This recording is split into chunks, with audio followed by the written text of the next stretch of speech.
Lucas was one of those relentless dreamers, the kind who could find extraordinary wonders in the commonest of everyday things. Ever since that wave of UFO sightings happened last year, the man was caught in a fervor that even the finest preachers would envy. Just the other week, he had claimed to be on the brink of unlocking the Enigma Edda, that cryptic tome that had sent many a cryptologist spiraling into obsession. I don't know. I often found myself caught between fascination and disbelief when he spun these tales. Among his many theories, one that he championed with peculiar zeal was of advanced civilizations flourishing deep beneath the unexplored abyss of our oceans. To be honest, I wasn't much into these fantastical indulgences. But Lucas, with his eyes lit up like a child on Christmas morning, always drew me into his world. Then, one day, he suggested we break from the confines of our usual haunts and venture into the great outdoors, specifically, a local nature preserve. A change of pace, I thought, and agreed without much ado. Lucas's beat-up old station wagon consumed miles, and my worries about modern life, with every bend we took towards the heart of the wilderness. The canopy of emerald above us was a world away from the gray monotony of the city. As the son of nature, Lucas thrived in this environment, often philosophizing about the supremacy of nature over humankind. I didn't particularly care for the notion, but perhaps there was a thread of truth to it. Our journey came to a halt at a nondescript little opening that barely passed for a parking spot. A dirt path, kissed by shadows and leaves, branched into the waiting wilderness. As Lucas claimed the picnic basket, I hefted our cooler, querying about our destination. His cryptic answer, "Not far," left me with more questions than answers, but I trudged on, glancing around like a wary woodland creature. The cedar-laden forest was a familiar sight from Lucas's countless tales, but experiencing it in person was something else altogether.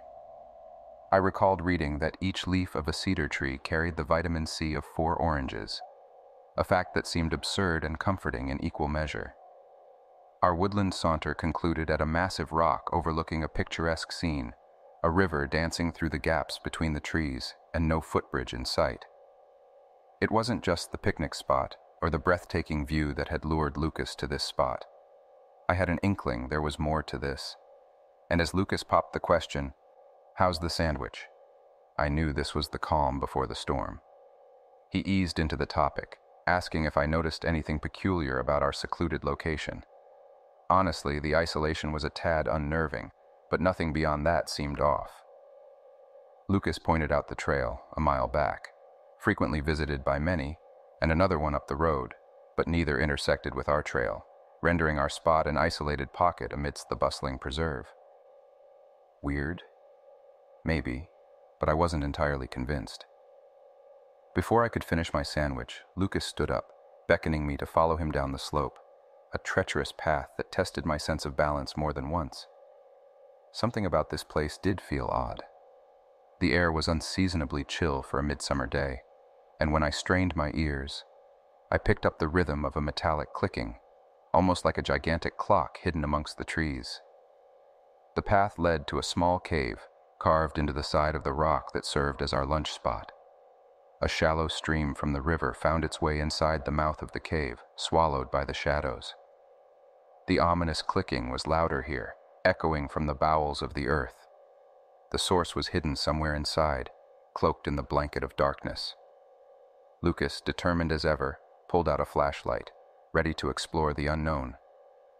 I couldn't help voicing my apprehension, claiming that if there was something peculiar about the cave, others would have certainly found it by now. Yet my objections fell on deaf ears. Lucas was intent on unveiling the mystery. He tossed a stone into the cave, the dull thud echoing through the hollow space. I followed him into the darkness, phone light cutting through the pitch-black interior. The cave was a dead end.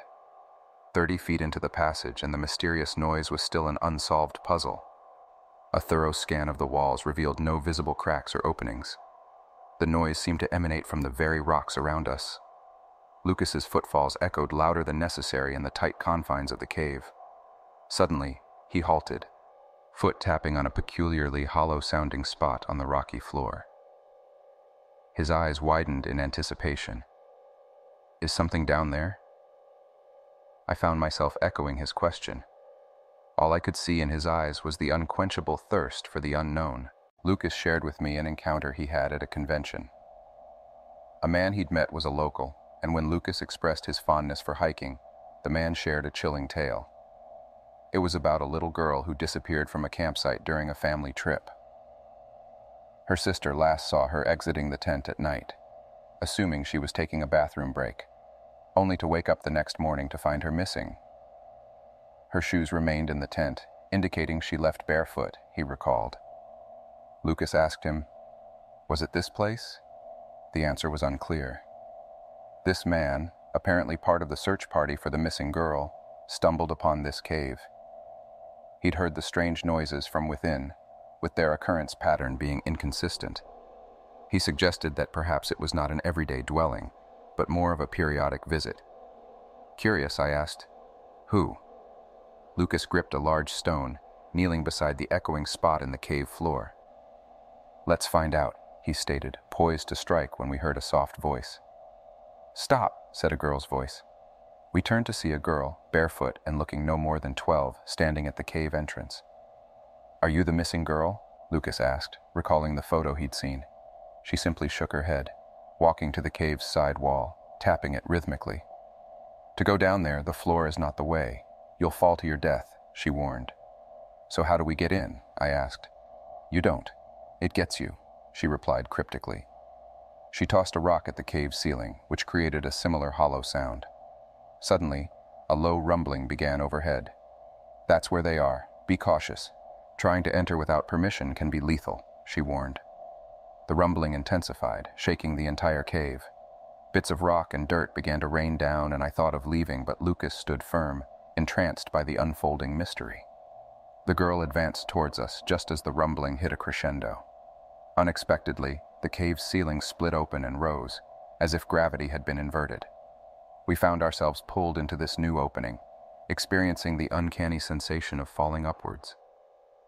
All those tales of people disappearing only to be found miles away, with no trace of how they'd traversed the terrain, flooded my mind.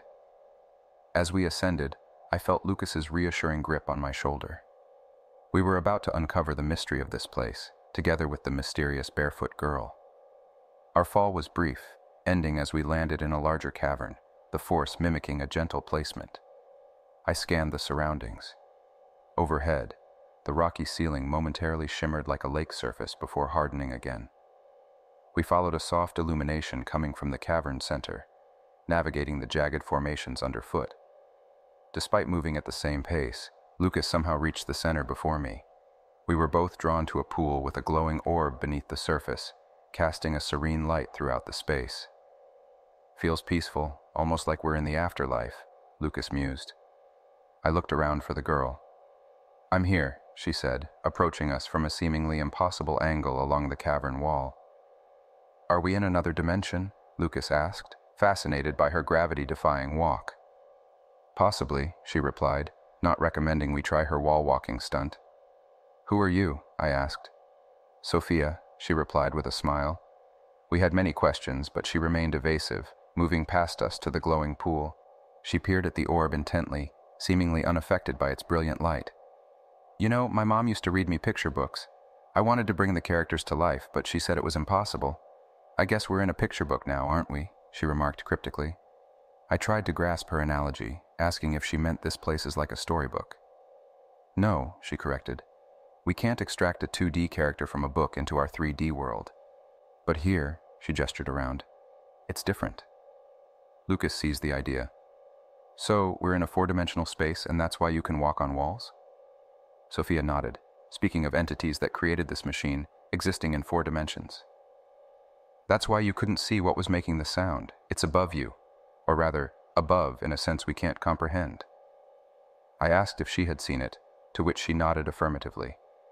Trying to visualize her description was challenging. It was like a typewriter fused with a grandfather clock, with a pendulum swinging not beneath but in an under that we can't perceive. Lucas interjected, his tone heavy with curiosity. "Are you finally understanding?" I racked my brain for another question. Do they intentionally bring us here, or are we merely an obstruction in their path?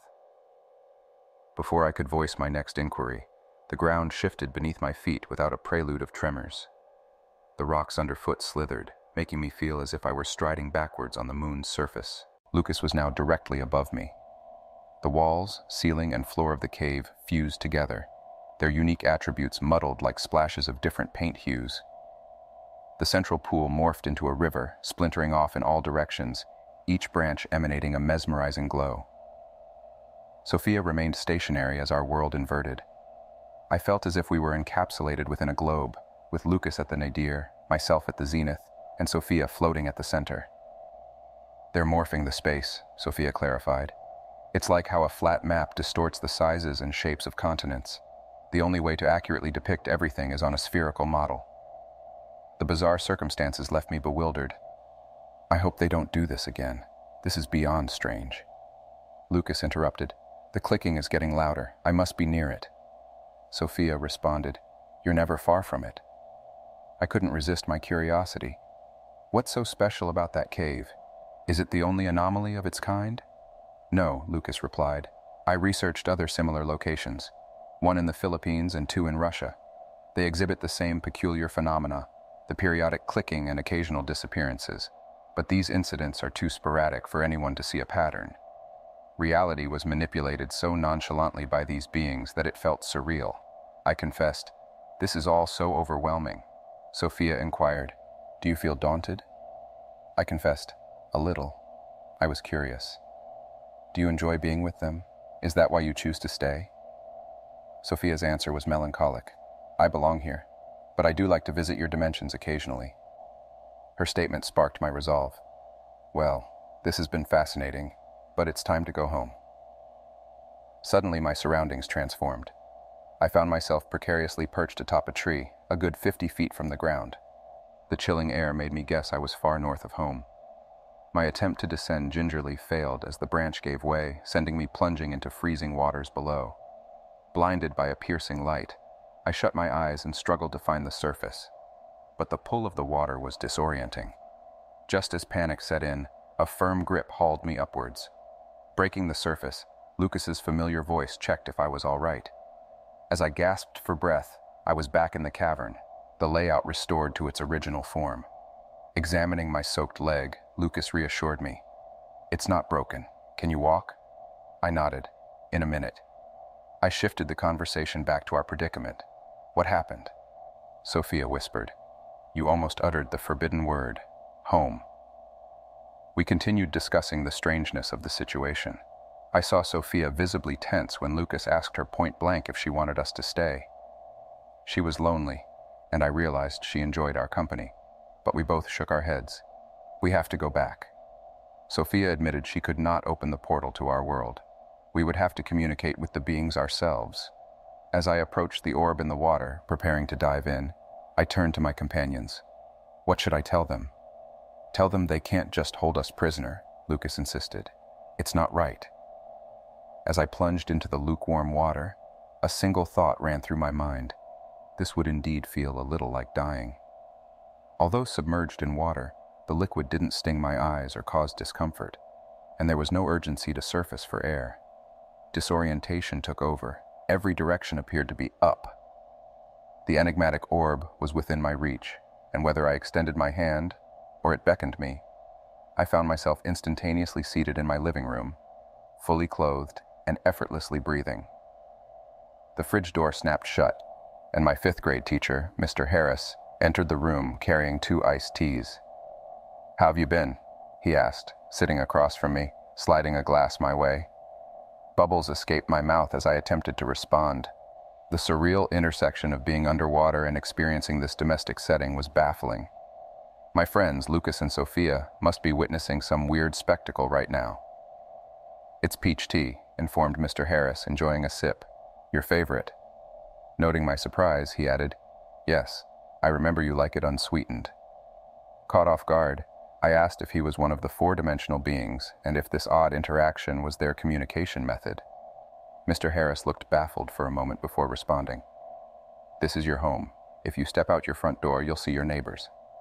Incredulous, I wondered aloud if my neighbors would notice my peculiar, bubble-spewing speech. Mr. Harris dismissed it lightly, suggesting they'd assume I had hiccups. The questioning continued.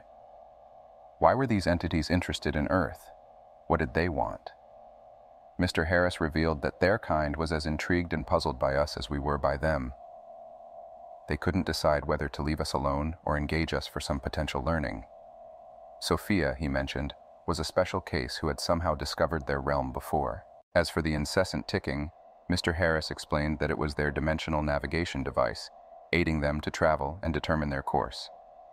He mused about how humans often perceive extraterrestrial visits as either research missions or invasions.